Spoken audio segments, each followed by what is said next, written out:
Solo 5 años le bastaron a un hombre para destruir uno de los clubes de fútbol más grandes del mundo. Ese hombre fue Josep Maria Bartomeu. Con su forma de manejar el club hizo que el Fútbol Club Barcelona terminara con una deuda enorme de 1.350 millones de euros.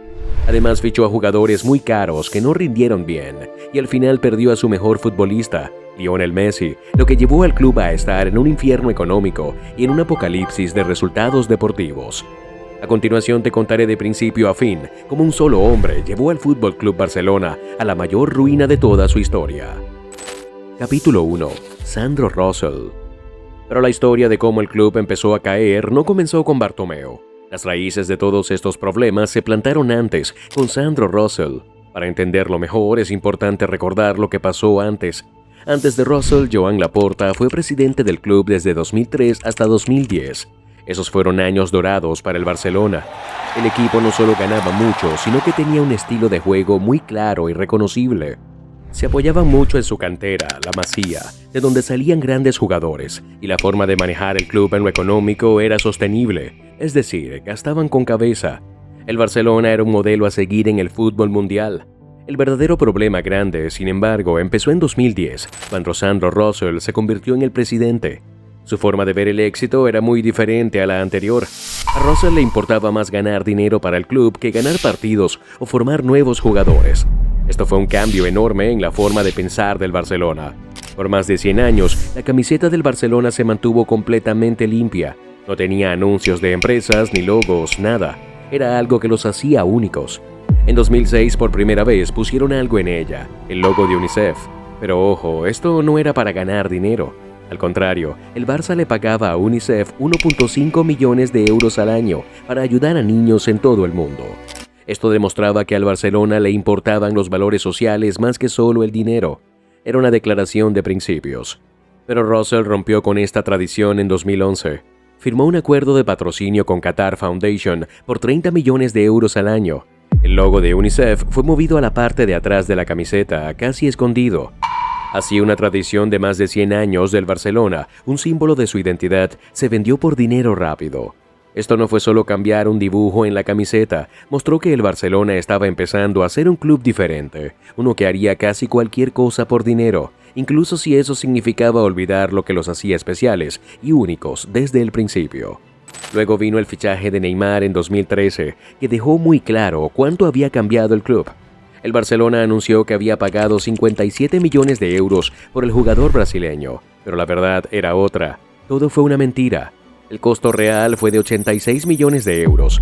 El club intentó esconder esta cantidad con pagos secretos a la familia de Neymar y con acuerdos ocultos que además ayudaron a la directiva a ganar dinero personalmente. Cuando la gente descubrió toda esta mentira, hubo mucha rabia. Las autoridades de España empezaron a investigar y el escándalo fue tan grande que el presidente Rosell tuvo que renunciar en 2014. Este fue el primer gran aviso de que algo no iba bien. Pero el caso Neymar no fue el único problema que causó Rosell. También empezó a descuidar la Masía, la famosa cantera del Barcelona. Antes, cuando Pep Guardiola era entrenador, los mejores jugadores del Barça como Xavi, Iniesta, Busquets y Pedro venían de esta cantera. Ellos crecían y aprendían el estilo de juego único del club desde pequeños. Pero a Rosell ya no le interesaba tanto formar jóvenes. Su prioridad era comprar jugadores estrellas y caros de otros equipos, lo que significó que menos jóvenes de la Masía tenían la oportunidad de llegar al primer equipo del Barcelona. Esto empezó a secar la fuente de talento que siempre había sido el corazón del club. Aunque el Barcelona seguía ganando algunos títulos en esos años, detrás de todo eso, la estructura del club se estaba cayendo a pedazos. Estaban gastando demasiado dinero, tomando malas decisiones una tras otra y perdiendo su identidad como club. Cuando Rosell renunció en 2014, el daño ya estaba hecho. Él había sembrado los problemas que su sucesor, Josep Maria Bartomeu, haría aún peores. La semilla de los problemas del Barcelona ya estaba puesta y con Bartomeu esa semilla crecería hasta convertirse en un desastre tan grande que casi destruye el club por completo. Capítulo 2. Bartomeu. Aquí es donde entra Josep Maria Bartomeu, el hombre que tomaría los problemas del Barcelona y los convertiría en una catástrofe sin igual. Cuando se hizo presidente en 2014, después de que Rosell renunciara, los hinchas del Barcelona esperaban que las cosas cambiaran para bien, que volvieran los buenos tiempos. Pero lo que obtuvieron fue mucho, mucho peor. Bartomeu no era una cara nueva en el club. Había trabajado muy cerca de Russell, lo que significa que había aprendido todas las malas lecciones sobre cómo manejar el Barcelona. Mientras los hinchas soñaban con volver a poner el fútbol y los valores del club primero, Bartomeu parecía más interesado en ganar dinero y hacer negocios que en la historia o los logros deportivos. Al principio, curiosamente, todo parecía ir bien. En 2014, el Barcelona ganó todo lo que podía ganar: la Liga, la Copa del Rey y la Champions League. Su tridente de ataque, la MSN, Messi, Suárez y Neymar, era imparable y metía miedo a los equipos de toda Europa. Los hinchas celebraban sin parar y Bartomeu parecía un presidente genial.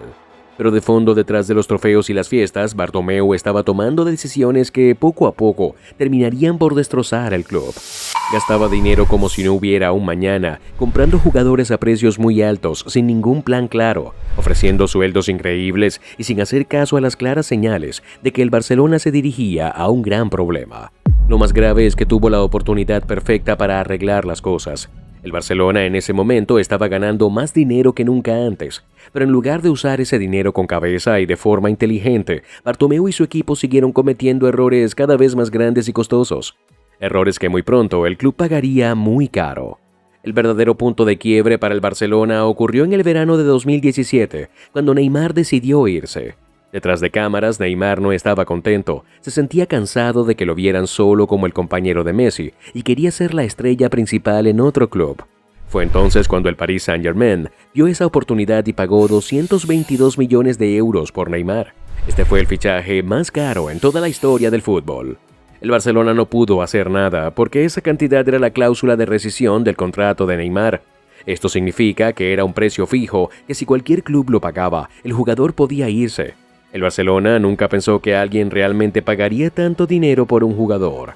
No estaban preparados para la marcha de Neymar y de repente perdieron a uno de sus jugadores más importantes. En lugar de usar esa enorme cantidad de dinero, 222 millones, con inteligencia para reconstruir el equipo, entraron en pánico. Y ese pánico los llevó a tomar algunas de las peores decisiones de fichajes en la historia del fútbol. Con esos 222 millones de euros, el Barcelona se apresuró a fichar a un joven talento, Ousmane Dembélé, por 105 millones de euros iniciales, más otros 40 millones en pagos extra. Dembélé tenía solo 20 años y venía de una gran temporada con el Borussia Dortmund. Su velocidad, su forma de regatear y su creatividad lo hacían uno de los jugadores jóvenes más prometedores de Europa, pero era muy joven y solo había jugado una temporada completa en Alemania. El Barcelona esperaba que él fuera el nuevo Neymar, pero su carrera en el club empezó de la peor manera posible. A los pocos partidos de su primera temporada sufrió una lesión grave en el muslo que lo dejó fuera casi 4 meses. Con los años sufriría muchos problemas musculares, perdiéndose muchísimos partidos importantes y sin poder jugar bien de forma seguida. El Barcelona seguía buscando un reemplazo para Neymar y Dembélé no lo fue. En 2018 cometieron otro gran error. Ficharon a Philippe Coutinho por 120 millones de euros y otros 40 millones en pagos extra, convirtiéndolo en el fichaje más caro del Barcelona hasta ese momento. ¿Valió la pena el dinero que el Barcelona gastó? Para nada, no funcionó en el equipo y fue un fracaso rotundo. La clave es que Coutinho era principalmente un mediocampista de ataque en el Liverpool, pero en el Barcelona lo ponían muchas veces en la banda izquierda, una posición donde no podía usar bien sus habilidades para crear juego. Le costó muchísimo encontrar su mejor nivel, y así esos 222 millones de euros que habían recibido por Neymar se fueron en solo 6 meses con los fichajes de Dembélé y Coutinho. ¿Encontró el Barcelona a su reemplazo para Neymar? No. Dembélé se perdió 141 partidos por lesiones y problemas físicos, mientras que Coutinho fue al banquillo después de un año y no volvió a ser el mismo. El Barcelona seguía necesitando un atacante y en 2019 ficharon a Antoine Griezmann del Atlético de Madrid, pagando su cláusula de rescisión de 120 millones de euros. Sin embargo, este fichaje fue muy polémico. El Atlético afirmó que el Barcelona había negociado en secreto con Griezmann cuando su cláusula de rescisión todavía era de 200 millones de euros, por lo que pidieron más dinero. ¿Griezmann encajaba bien en el equipo del Barcelona? Absolutamente no. Su estilo de juego no se adaptó al del Barça y fue vendido de nuevo al Atlético de Madrid después de solo 2 temporadas por apenas 20 millones de euros, una pérdida enorme comparada con los 120 millones que el Barcelona había pagado. Coutinho también se fue después de 4 temporadas al Aston Villa por unos 20 millones de euros, otra gran pérdida para el Barcelona. Posteriormente Dembélé se fue al PSG por 50 millones. Todo esto fue un gasto de dinero increíblemente alto y una gestión de negocios muy mala por parte del Barcelona. Pero el principal responsable es Bartomeu. Él no sabía casi nada de fútbol y era más un empresario, o para ser más claros, un empresario tonto, porque gastó todo ese dinero como si no fuera nada importante. Y no fue solo en Dembélé, Coutinho y Griezmann. De 2014 a 2020, Bartomeu gastó más de 1.000 millones de euros en fichajes. Otros jugadores que no rindieron o no tuvieron un impacto significativo fueron Jeremy Matthew, 20 millones de euros, André Gómez, 35 millones, Malcolm, 41 millones, Arda Turán, 34 millones, Nelson Semedo, 35 millones, Paco Alcácer, 30 millones, Paulinho, 40 millones, y muchos otros que no jugaron mucho o no cumplieron las expectativas. No solo los fichajes absurdos estaban dañando al Barcelona, sino también los sueldos que Bartomeu daba a los jugadores eran simplemente demasiado altos e insostenibles. La masa salarial, el dinero que se paga en sueldos, se salió tanto de control que llegó a más de 600 millones de euros al año, convirtiéndose en la más alta en la historia del fútbol. El club estaba gastando más dinero en salarios del que realmente ganaba, lo que llevó a problemas financieros muy graves. Pero a Bartomeu no le importó para nada esta situación. Jugadores como Samuel Umtiti ganaban 200.000 euros a la semana y pasaban la mayor parte del tiempo lesionados en la enfermería. Coutinho, quien ganaba más de 400.000 euros a la semana, estaba en el banquillo o cedido en otros equipos. Incluso jugadores más mayores y con menos impacto como Sergio Busquets y Jordi Alba estaban ganando 400.000 y 250.000 euros a la semana, que era un sueldo exagerado para su rendimiento en ese momento. Hasta el contrato de Messi de 4 años y con un valor de 555 millones de euros estaba matando a las finanzas del club, que simplemente no podía permitírselo bajo esas condiciones. Y no solo las finanzas estaban destrozando al Barcelona, los resultados del equipo en la cancha también eran muy malos. Incluso con una de las plantillas más caras del mundo, el Barcelona no podía competir con los mejores equipos de Europa, siendo eliminados y humillados en varias sedes de eliminatorias importantes. Eliminación contra la AS Roma 2018. En los cuartos de final de la Champions League, el Barcelona ganó el partido de ida en casa por 4-1. Se sentían muy seguros, pero en el partido de vuelta en Roma todo se vino abajo. La Roma marcó 3 goles y el Barcelona no pudo responder, perdiendo 3-0. Fueron eliminados de la Champions League por la regla del gol de visitante. La Roma marcó un gol de visitante y el Barça no. Fue una humillación inesperada. Eliminación contra el Liverpool 2019. El Barcelona ganó el primer partido en casa por 3-0 y parecía que seguro pasarían a la final. Solo necesitaban evitar una derrota muy grande en el partido de vuelta. Pero en Anfield, el estadio del Liverpool, el Barcelona se desarmó por completo. A pesar de que al Liverpool le faltaban sus mejores atacantes, Salah y Firmino, lograron meter 4 goles al Barcelona, ganando 4-0. Esto ocurrió gracias a una jugada inesperada. El defensa del Liverpool, Trent Alexander-Arnold, sacó un córner rápido mientras los jugadores del Barcelona no estaban prestando atención. El Liverpool marcó en esa jugada, mostrando lo despistado y desorganizado que se había vuelto el Barcelona en momentos clave. Pero la peor humillación para el Barcelona llegó en 2020. En un solo partido de eliminación directa en la Champions, el Bayern Múnich los destrozó 8-2.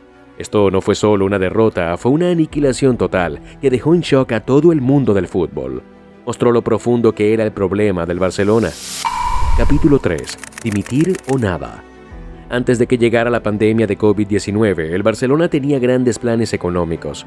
Esperaban ganar 1.059 millones de euros durante la temporada 2019-2020. Esto los habría convertido en uno de los equipos deportivos que más dinero ganaban en el mundo. Pero cuando la pandemia obligó a parar el fútbol en todo el mundo, los problemas de dinero del Barcelona empeoraron drásticamente. Perdieron unos 203 millones de euros que esperaban recibir, lo que hizo que sus ingresos reales bajaran a 855 millones.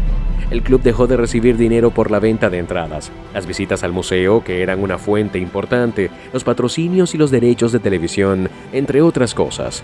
¿Qué pensaba Bartomeu de todo esto? Él creía que una vez que el fútbol volviera a la normalidad, el Barcelona se recuperaría económicamente por sí solo, e incluso a pesar de la creciente deuda del club, siguió haciendo fichajes caros, como la llegada de Miralem Pjanic, en un cambio de jugadores con Arthur, una operación que muchos consideraron solo para maquillar las cuentas y no por una verdadera necesidad deportiva. Finalmente, el 27 de octubre de 2020, Bartomeu anunció su renuncia como presidente del Barcelona, junto con toda su directiva. Pero ya era demasiado tarde. Bartomeu ya había causado un daño inmenso y casi imposible de reparar al club. El equipo estaba en muy mal estado y él los dejó en una situación económica y deportiva crítica. En 2021, Joan Laporta volvió a ser presidente del Barcelona y su primera acción importante fue dar una conferencia para mostrar lo mal que Bartomeu había dejado el club. Fue allí donde reveló la deuda gigantesca de 1.350 millones de euros.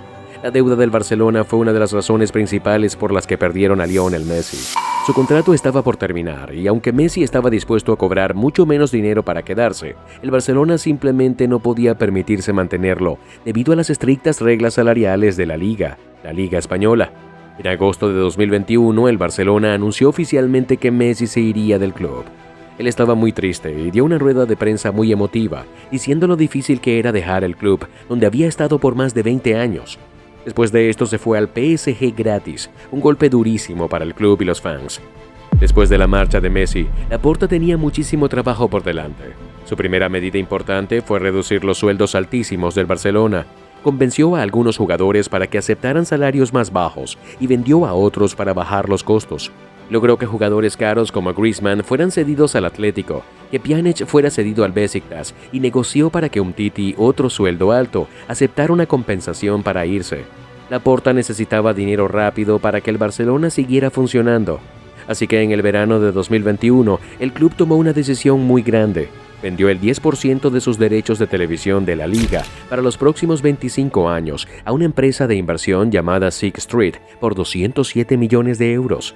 Esto, que se conoció como una de las palancas financieras, le dio al Barcelona el dinero que necesitaba al instante para poder registrar nuevos jugadores, pagar deudas más urgentes y evitar problemas económicos aún más grandes. Sin embargo, esto también significó que el club dejaría de ganar parte de esos ingresos por televisión en el futuro, a cambio de una ayuda a corto plazo. También tuvo que encontrar una manera de manejar la enorme deuda del Barcelona para que el club siguiera en pie. Trabajó con bancos para conseguir nuevos préstamos y para que los pagos se repartieran en más tiempo. Esto significó que el Barcelona no tuvo que pagar todo de golpe, dándoles más tiempo para arreglar sus finanzas y mantenerse a flote. Además, tuvo que armar el equipo de nuevo sin Messi. Para esto trajo a algunos jugadores libres, es decir, que no costaron nada de traspaso, como Memphis Depay, Sergio Agüero y Eric García. También ficharon a Ferran Torres del Manchester City en enero de 2022, pero sobre todo Laporta se enfocó en la Masía para reconstruir el equipo con jóvenes talentos como Pedri, Ansu Fati y Gavi, quienes se convirtieron en jugadores clave y el futuro del club. En 2022 el Barcelona firmó un gran acuerdo de patrocinio con Spotify. Como parte de este acuerdo, Spotify se convirtió en el patrocinador principal del club y en un hecho histórico, el nombre del estadio cambió a Spotify Camp Nou. Esta alianza ayudó al Barcelona a ganar mucho más dinero y a mejorar su situación económica de forma considerable. El plan de Laporta no fue perfecto y tuvo sus riesgos, pero logró traer estabilidad al club. En solo 2 años, el Barcelona pasó de un caos económico y deportivo a ganar la Liga en 2023. Pero los problemas no están del todo resueltos. El club todavía tiene deudas enormes y las palancas financieras, vender derechos de televisión y otros bienes ayudaron en el corto plazo, pero podrían causar problemas financieros en el futuro al haber hipotecado parte de sus ingresos. Hoy en día, el Barcelona está jugando bien bajo la dirección de Hansi Flick. Jugadores como Lamine Yamal, Pedri, Cubarsí o Rafinha están sacando mucho potencial futbolístico al equipo catalán. Su futuro parece muy prometedor y tienen muchas posibilidades de volver a ganar títulos importantes. La era Bartomeu quedó atrás, pero sus consecuencias aún se sienten.